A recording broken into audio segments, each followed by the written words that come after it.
You are now tuned in to the Locked On Sports Minnesota Podcast Network, and this is the Roundtable. It's a mixture of Luke Inman, Reggie Wilson, Ron Johnson, myself, and then, of course, Sam Ekstrom, my producer, and who produces a lot of our shows. As we jump into this, guys, let's just throw this out there. The Minnesota Vikings are not happy, or at least they're not like too happy with what's going on with their quarterback situation. Kellen Mond was not their draft pick, so we know that they're not tied to him. It was not going to cost a lot of money to cut him. Sean Mannion as well was not truly their guy. Kevin Seifert of ESPN said that it's a high probability that when they start the season, the backup quarterback is not on the roster right now. Let's jump into this. Reggie, what do you think about that? Yikes, right? Like, remember last year during the preseason or training camp, they were out like a lot of their quarterbacks. And this is like, man, here we go again with this whole like Kirk Cousins possibly having COVID, whatever that situation is. And the other two guys just don't really inspire confidence. Like, I don't know if you expect a guy to just come in there and just light it up, because it's like, okay, if he does, then why isn't he challenging Kirk Cousins for the starting job? But what I do think you hope for is just competent quarterback play. And what was tough was, look, I remember earlier this year when they played the Green Bay Packers, they needed to win to keep their playoff hopes alive. I was supposed to be at the game. I got COVID, so I ended up watching the game from a hotel room in Green Bay. I do not recommend. 10 out of 10 don't. But I remember the game was decided upon Sean Mannion's arm, and all the glowing commentary and compliments that Chris Collinsworth was giving the guy. Oh, he used to play baseball. He has a huge arm and all this stuff. And it was just like, dude, what are you watching? Like, you watching the same dude? And it was bad. But then it said a whole lot about Mike Zimmer that he wasn't even willing to play Kellen Mond. He put him in there for like one play, and then he yanked him out of there. And then after the game, he gave a glowing comment on Kellen Mond. Really, it wasn't glowing at all. It's basically said he wasn't ready. And so now, you hope that with some development as time goes on, maybe Mond could like establish himself as QB2, but he hasn't. He's just has some whiffs during training camp. And then Sean Mannion, fans were saying like he's too scared back there, which is just like, it's just training camp. What's going on? So they're in a bad situation right now. If Kirk Cousins goes down, I don't think you can rely on either guy to consistently win you some football games with all the talent they have on offense. Well, the good news is the only thing that can slow Kirk Cousins down is sick. So he's been a pretty consistent quarterback.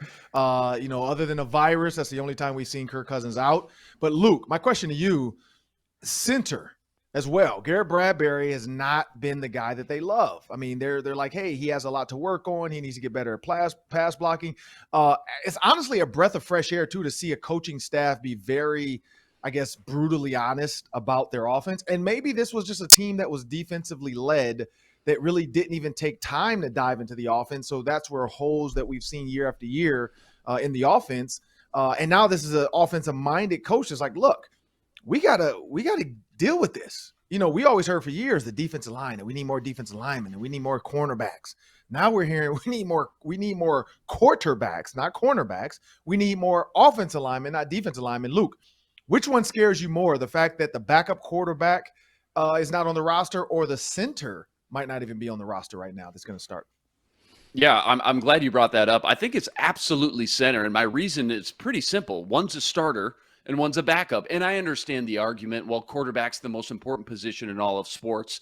So it's obviously awfully important to have a quality backup. There's no question about that. But having questions with your center position when Kirk Cousins specifically is your quarterback, for me, it's highly alarming, knowing he needs that clean pocket to scan the field and step up and make those accurate throws. If we're talking about Kyler Murray or Lamar, Jalen Hurts, I might argue differently, but Kirk isn't a guy who creates plays with his feet when that protection breaks down. And having good blocking up front, especially in the interior, is just so vital for him and his success. So figuring out the center thing is going to be huge for KOC in this offense over the next 2-3 weeks, whether that's internally with maybe a backup like Chris Reed, whether they can scheme things better so Bradbury has more help on the inside from one of those guards, or maybe it's somewhere else outside the roster with a JC Tretter's name gets flung out there a lot, maybe somebody in the free agency pool. But I think they're doing themselves a huge disservice by not drawing up some sort of game plans before the season starts.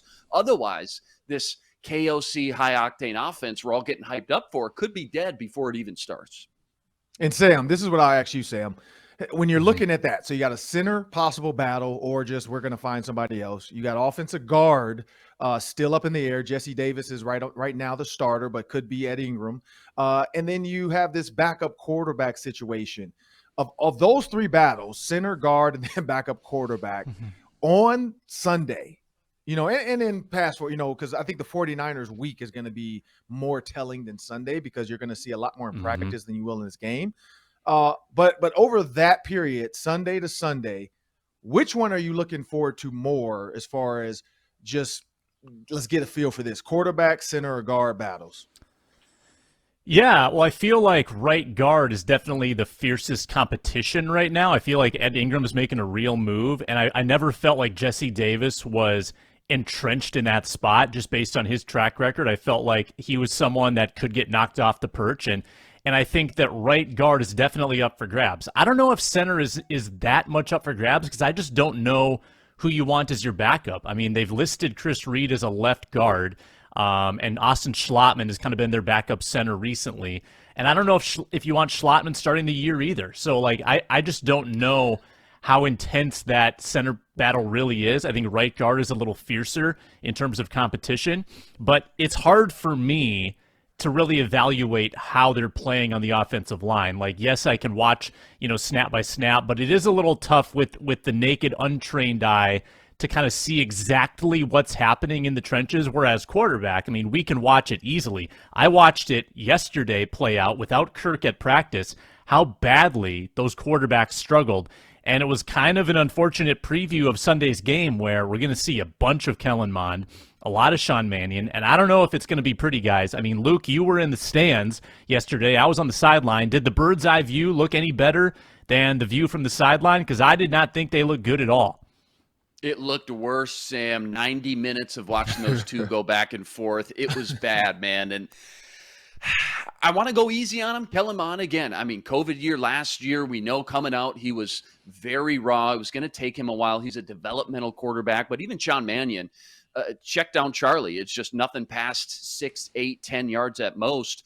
My question, just real quick, I know we got to stay on schedule, but Ron, when it comes to maybe throwing a guy like Chris Reed in at center, he's more of a guard naturally at heart. Is there a big learning curve? We know there is, but how big is this learning curve holding the coaches back from just learning the checks at the line of scrimmage, learning the adjustments and things like that says we can't just throw Chris Reed in at center. There's too many different variables at play, and it's harder than it looks and sounds just on paper.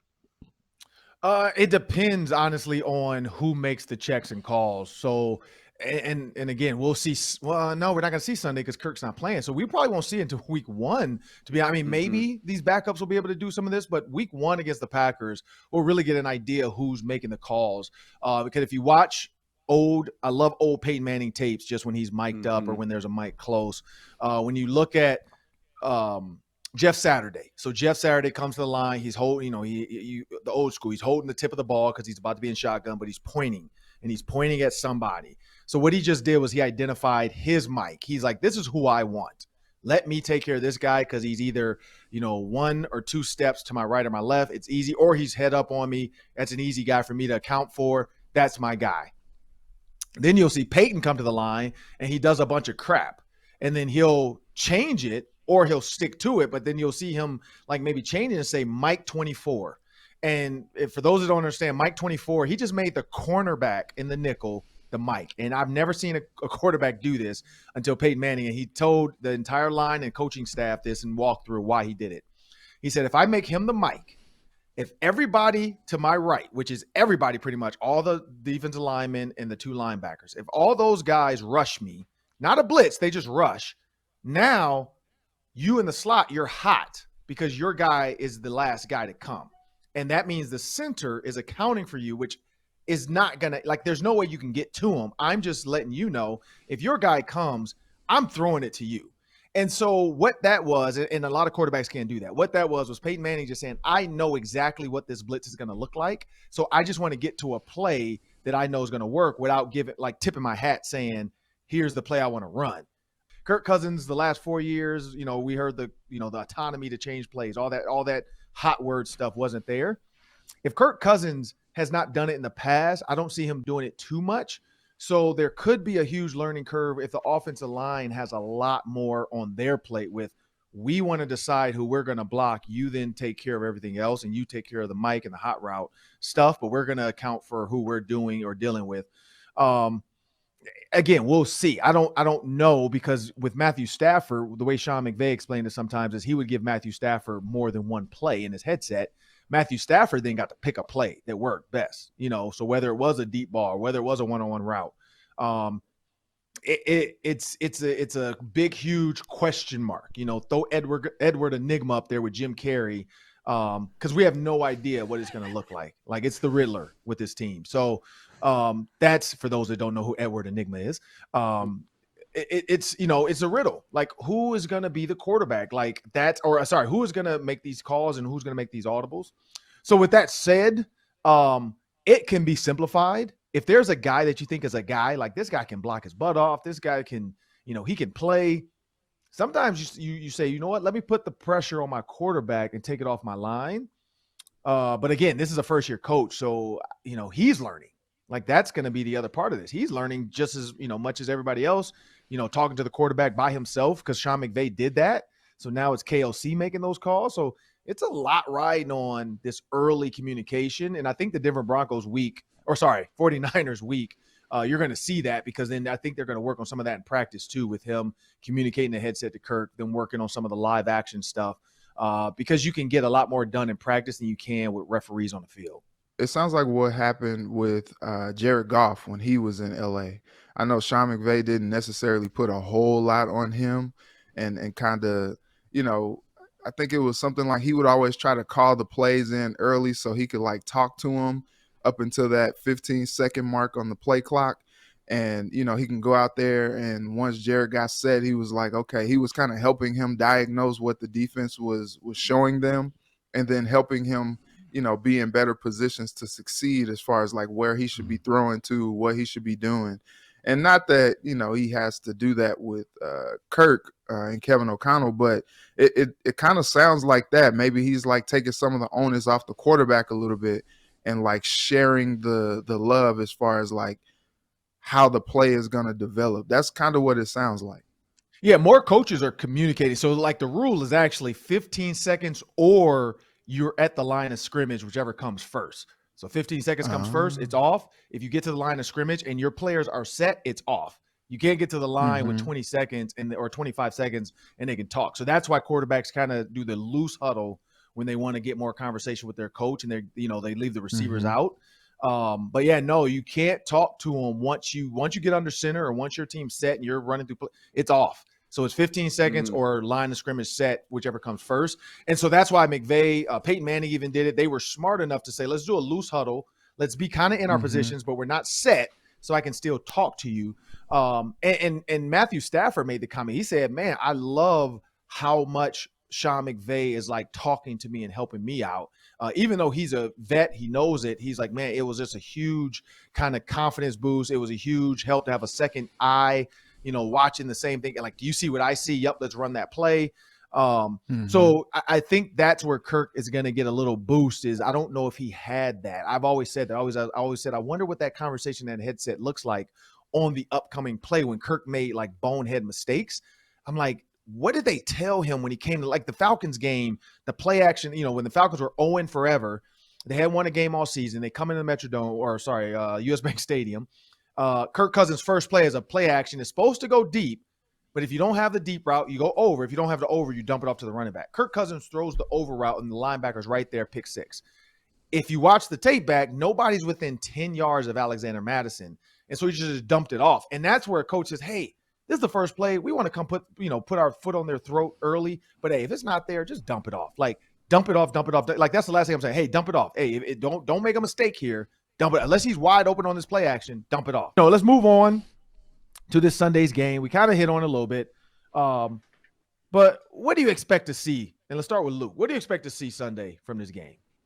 Well, we're not going to see much of the ones, and for that matter, we might not see much of the twos either. So get ready for a lot of names you maybe haven't heard much of that go out there and make the splash plays, posting great box scores. Yesterday at practice, defensively, Jonathan Bullard really surprised me in a good way, winning a lot of reps, was actually with the ones a little bit there too, but second and third team, he might be out there a lot, looking the part of a big 5-tech with the size and power, holding his own against some of those offensive tackles. But deeper in the weeds, looking for guys that can just pin their ears back and fly around and have the speed that translates to the NFL, like UDFA linebackers Luigi Villain and Zach McLeod.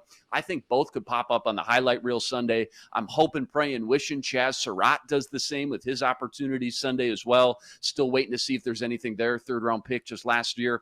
And offensively, huge opportunity for some of these bubble receivers to start separating themselves from the pack. Are they going to keep 5, 6, maybe 7 wide receivers? Myron Mitchell, Tristan Jackson, Albert Wilson should get chances in both the passing game and fielding punts. So maybe he can double dip there. And I guess if you want one bold prediction, though, I'll say this. No Dalvin Cook, probably no Madison, or not much, if anything.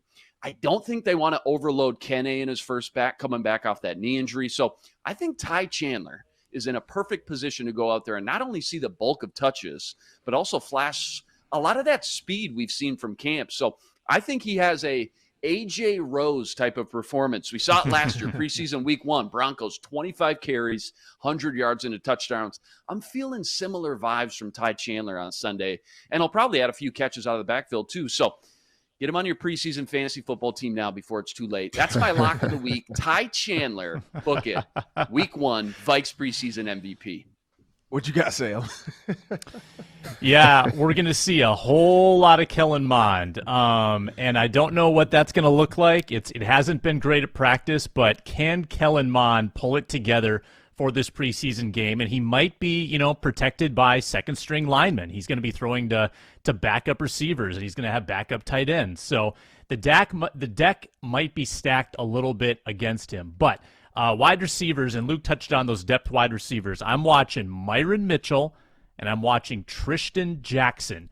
I think those are the two guys battling potentially for that final wide receiver spot. And I think they both could be targeted heavily. I don't think we'll see Jefferson or Thielen, obviously, and I don't think we're going to see KJ Osborne either. I think he's too valuable to this operation. So I think your wide receiver 1 is Amir Smith-Marset. I think Jalen Naylor's number 2, and then I think Mitchell and Jackson are battling as sort of your wide receivers 3 and 4 in that game. So they're going to get a whole lot of playing time. On the defensive side, I want to see if Andrew Booth Jr. can play a clean game without flags, because he has been a flag magnet in practice, and I want to see if he can balance that out a little bit, not get to the ball too early, or not get to the receiver too early, and see if he can make some plays without drawing the flag, because that's been his issue early in camp, and I like him. I like his aggressiveness. He's just got to play within the rules a little bit better. So that's what I'm watching for on defense, and obviously Lewis Cine. What can he do? Can he make some big hits? Can he ball hawk a little bit? I'll be watching those top 2 picks for the Vikings. What you got, Reggie? So, look, I think that Kellen Mond has a lot to prove, but I think he's just gonna let it all hang out there. So I think my little bold prediction is Kellen Mond is gonna go off, running all over the place, throwing it all over the yard. And he's going to find some favor with maybe BC Johnson. How about that? Maybe BC Johnson has about a 100-yard game or something like that. Those two just hook up. I think, look, this backup job is his for the taking if he wants it. And so, Luke and I have been talking about this all week. He's the guy to me that I just keep keying in on, because I feel like if he wants this backup job, and he's like, look, y'all don't have to go out somewhere else. You don't have to trade for. I heard that people are talking about the Vikings possibly wanting to trade for Jimmy G. It's just are you guys insane? That's That's crazy. Where's the money coming from? For one, exactly. I'm like, what are we doing? Like, we sent Julia over to training camp yesterday, and she said about 4 or 5 beat writers were like, yeah, they should trade for Jimmy G. And I'm just like, for one, they can't afford him, and two, like, he's an established starter in this league. You don't bring a guy like that so Kirk Cousins can be like, wait, what? Jim, what is he doing? Like, just looking over his shoulder every 5 seconds. So look, I think this job can be Kellen Mond's if he wants it.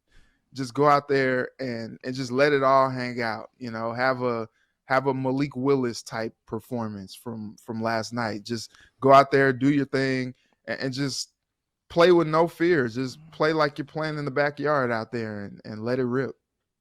If Mond struggles, the first call I'm making is to Pittsburgh, and I'm asking him for Mason Rudolph.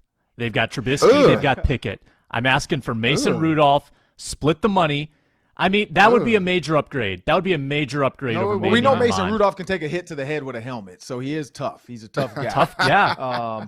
Here's what I'll say. Reggie brought up a good point. I'll close out this one with the Rams last year lost every single game in the preseason, and they won the Super Bowl. So the preseason clearly really doesn't matter to this regime and the way KOC has won Super Bowls. In his mind, he's like, look, preseason doesn't matter. We lost every single one, and we were Super Bowl champs, so I'm not really worried about it. They rested 30 players last year, meaning they played a bunch of threes. Their backup quarterback didn't even play last year in the preseason much. So, I mean, when he did play, though, he was rusty, so clearly he might need to play a little bit, but I think they thought Stafford's going to be healthy. This guy's going to make the team. Let's not even waste our time with this. So they rested 30-odd guys and played a bunch of threes in the preseason last year. So that's also probably the reason why they didn't win a preseason game, because they didn't play anybody. So we'll see what this team does. But you brought up Malik Willis. He did burst onto the scene, had a rushing touchdown, had a really nice scramble throw, and then had a Patrick Mahomes type of sidearm underneath throw, a la like Aaron Rodgers and guys that can torque their body and get that throw in. He got one of those last night too, and people were like, whoa, I didn't expect that one.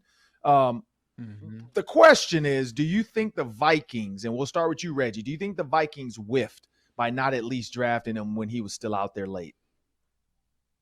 Ooh, that's tough, man. Especially, though, considering how much he fell.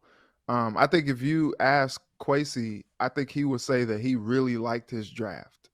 And being that they committed that money to Kirk Cousins, I feel like they probably were like, look, we're just going to let this play out this year. Kirk's the guy. We don't need anybody challenging him for this spot. We're going to do what we can with Kirk in place, and we'll address the quarterback position at a later time.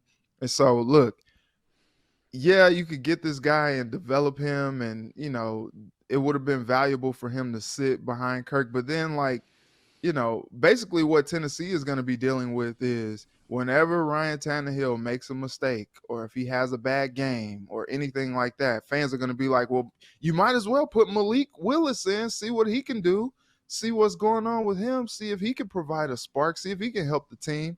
And I think that's going to be the case as well. If he had come to Minnesota, like people are going to say, oh, well, you know, people have been fed up with Kirk anyway. I think, you know, Kirk is a very polarizing figure here in Minnesota. Some people either like him or they hate him. Like, there's no, like, in between. Like, there's no, like, oh, you know, yeah, Kirk's fine. I've never heard that before in my life where someone says, Kirk's fine. He's fine. Those are Sam's people. Yeah. Either you like him or you just can't stand him. Shoot the arrows at me. I can take it. And so I think, you know, he was there to be taken, but I don't think you take a guy like that unless you're just completely sold that he's the future. And there was just, it seemed to be too many question marks on this guy considering where he was taken in the draft. Yeah, and so I go to you, Luke, on that. I mean, when you look at the third round, the Vikings drafted Brian Asamoah. So would that have been too soon? Because, I mean, you have an early third round pick, and you also get a lot of third round. That was a part of the Detroit trade about, but they end up getting a really good play. Malik Willis goes 22nd to the Titans. Could there have been more trades because the Vikings had a lot of late round picks to get back up in there to like try to get him if he's still out there? But what do you say to that? Brian Asamoah versus Malik Willis. Yeah, I also look at the Ed Ingram pick, who it looks like could be a plug and play starting right guard, which they desperately needed. But a lot of people had him as a third, fourth round grade. Same with Brian Asamoah. Maybe could have got him 1 round later. Maybe he ended up trading back that 59th pick overall. You drafted Ed Ingram, and you can still get him around later, and you add another third. Nobody thought these quarterbacks were going to fall the way they did. I was shocked to see how far they fell on draft day. Willis was rumored to go in the first round. He doesn't go until pick 86. Desmond Ridder falls to the Falcons at 74. Matt Corral dropped to 94. Sam Howell went to Washington at pick 144. So out of all of them, though, Willis by far had the most raw tools and physical set of skills to mold, and that was definitely on display last night. We all saw it. I think we got our first taste of why he was so highly regarded coming out, even though, again, he's still a long ways from becoming a true NFL quarterback that can win from the pocket and read defenses, things like that. But the physical tools are there, and those are the things that you just can't teach. To know he could have easily went in round 1 and no one would have batted an eye, I think you're sitting there in the third, and you should be thinking, I think we can easily justify this given the position, how important backup quarterback, like we just talked about, how important having a young developmental quarterback is, justified that just based off the value of the draft charts alone. I hope I'm wrong, but after what we saw yesterday at practice with Mond and Mannion, again, it would sure be nice to have a guy like Willis back there right now. Yeah, Sam, whiff or not? And then what does Malik Willis have to do to prove it to be a whiff? Yeah, well, I think Tennessee did what the Vikings should have done. Tennessee knew that Tannehill was going to be their guy for at least another year, and they're stashing Willis to learn behind a veteran. The Vikings could have done that. There's a lot of revisionist history where people look back at 2018 and say the Vikings could have had Lamar Jackson at number 30.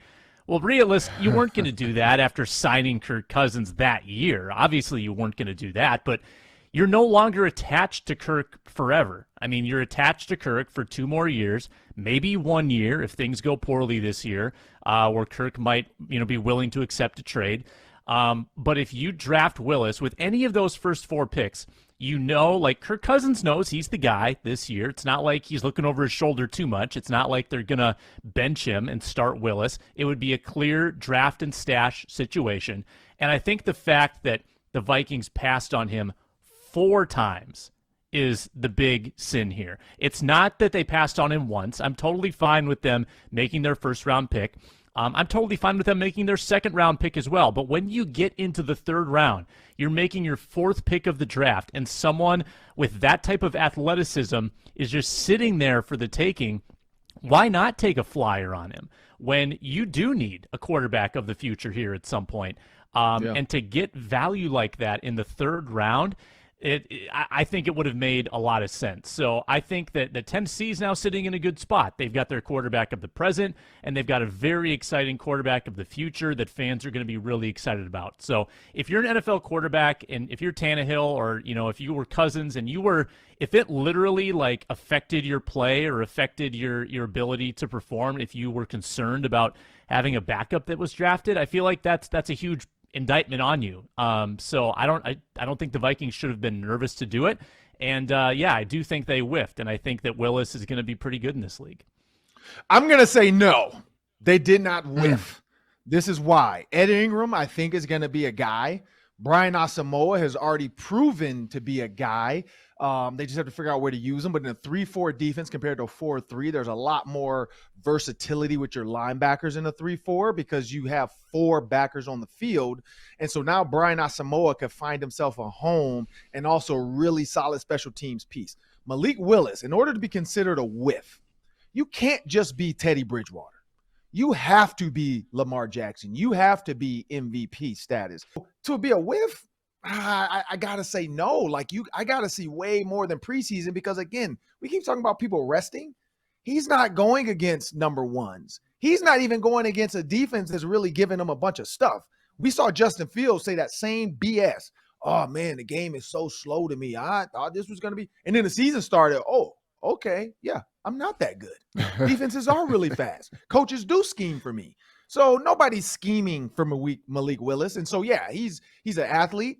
He can run. But when you put him on the field with a bunch of guys that are going to, make practice squads get cut or end up packing groceries, you can't really just this early say that it was a whiff. You can say Ed Ingram and Brian Asamoah are going to be pieces of this team. You don't know what Malik Willis is going to be when the bullets start flying. And I hope he does great. I hope he does great. But we've seen a lot of Johnny Manziel. We've seen a lot of guys come out and people just whether they were undersized and Johnny Manziel burned out. He wasn't the guy they thought he was going to be. So yeah, no, I can't say it's a whiff, but I definitely am interested in seeing where this Tannehill versus Malik Willis goes. Because Tannehill might be on the market in the next couple of years, and he might be cheap. I'm not saying the Vikings should take him, but I'm not saying they shouldn't. If Kirk Cousins is done and you don't want to pay, $84 million again, but that's neither here nor there. We're going to move on to the Twins. The Twins are now 1.5 games back after having a 4.5 game lead. I don't know what you call that besides a meltdown. And can they find their way back to the top of their division? There you have it. Cleveland Guardians, 59 wins. The Minnesota Twins, 57.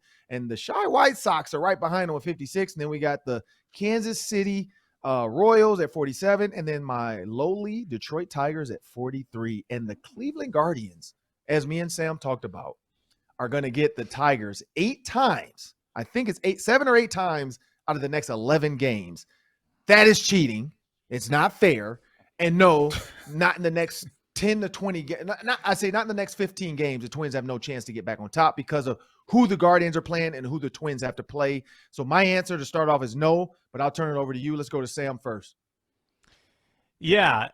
Will the Twins lead the division at any point in the rest of the year? I side with you, Ron. Maybe I'm just a prisoner of the moment because they're struggling, but I don't think the Twins are going to bounce back from this. I just think they've had so much injury trauma on this team that they are no longer the team we thought they were a couple months ago. The roster is just so depleted. The pitching staff, even with the trade acquisitions, is still so depleted. No Kirilloff, no Royce Lewis. Buxton is about half of himself. Trevor Larnach is out. Ryan Jeffers is out. So many injuries that I just don't know if they have the horses to get it done. Their starting pitching is going to have to get a whole lot better, and they have some tough series coming up after Kansas City. So I think it's going to be tough to get back in first. I think the wind is out of their sails, but I'm curious what the other guys think. What do you got, Reggie? Yeah, I'd love to sit here and say, hey, so much baseball left to be played. And we know there's ebbs and flows throughout the entire season. They're 1.5 games back right now. They'll get hot again. They'll go on a run at some point, snatch this thing back. But I'm just starting to lose faith. I'm with you guys in this team's ability to put it all together for periods and stretches. The hitting, the pitching, the coaching, the timely hitting, the ability to close out games, staying healthy, like Sam just mentioned, all those big names. I think while they got some good arms in those trades 2 weeks ago, they maybe waited too long and missed out on even better difference makers. And I think even more so that's worrying is you missed out on a huge opportunity that Ron kind of teed up. And you missed out on the soft part of your schedule. That's come and gone. It's only going to get tougher while we see Cleveland's schedule's now going to be one of the easiest they've seen moving forward. And they just might not give this thing up. What it's all going to come down to, there's a couple series matchups left, specifically in September with the Guardians. I know the Twins got them at home September 9th for a 4-game homestand. Every one of those games is going to be critical when it gets down to crunch time. But right now, not a lot of faith. I'm with you guys. Dang, I feel like we're all Reggie? just dang, shoot. Uplift us, Reggie. Give us some positivity to end the day. I don't know. This is what I'll give you, Reggie. It. Reggie, so this is what I'll give you. Instead of you having to decide, I'll give you another question. So here you go. The new MLB format, right? So before, let's just look at the 2021 playoffs last year. The way it was, you had the Rays, the Astros, the White Sox, the Red Sox, the Yankees, and then on the National League, you have the Giants, Brewers, Braves, Dodgers, Cardinals. With the new format, the Toronto Blue Jays would have gotten in, and the Cincinnati Reds. The way they're doing it now is you're going to get 3 winners from the AL, 3 division winners from the NL, 3 wild card teams now from the AL and 3 wild card teams from the NL, and then they're going to seed them out by best record, second best, third best, best record among non-divisional would be 4th seed, blah blah. Do the Twins even have a chance of being a wild card now? Because if they're not the division winner, they now have to have one of the top 3 records from the AL that are not division winners. So can they stay even in that race when you look at, the other leagues, like where the Yankees are? I mean, you got 2 to 3 teams in other divisions that are higher than them already. So can they even hold on to get a wild card berth now? So I guess that's where I was going to go with it, just because like this division thing just kind of seems like it's behind them. They could surprise us and go on some type of a run. As Luke said, there are a lot of games left to be played, but it's just like, man, what you've seen over the last, month and a half, 2 months, it just really doesn't inspire a lot of confidence.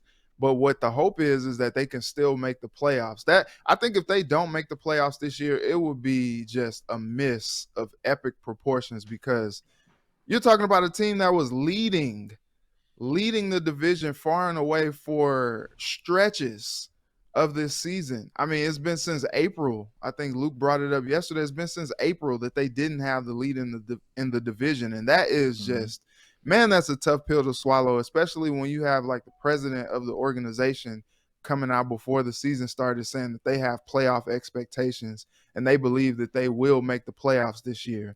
And it's tough. As Sam mentioned, they got all these injuries that they have battled, which doesn't help. Byron Buxton, he's there. I mean, at least give him that. He is, just kind of hobbled a little bit, but he is there. And so you hope that just having his presence just kind of helps, because, every now and again he blasts one out of the park. But like, look, you brought Carlos Correa in here because he has championship pedigree. Like, it's time for him to like lead this team. Like, he should be in the clubhouse every day, just like talking, like walking up and down that dugout each and every day. Like, yo, come on, we got this. Let's go. Like, motivating the guys, because like, that's why they brought him here. And he also needs to lead by example as well. Like, we need a little bit more production from him to be more of a spark for this team. And if they're going to make the playoffs, they need some consistency from somebody. Like, there's no consistency anywhere right now. Either you have consistency in the pitching or in the hitting, but like, they don't have it in either place. And they made those trades because they felt like the pitching was the most inconsistent part of this team.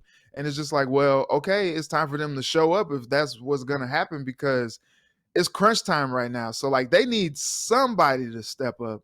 And I want to thank everybody for joining us today on the Roundtable. This is Locked On Sports Minnesota. I'm Ron Johnson. That was Sam Ekstrom, Luke Inman, and Reggie Wilson. Please continue to download and subscribe. You can check out Superior Sports Talk on Locked On Sports Minnesota, as well as the Ron Johnson Show. We are here daily. And then, of course, now we have added the football party. You don't want to miss it.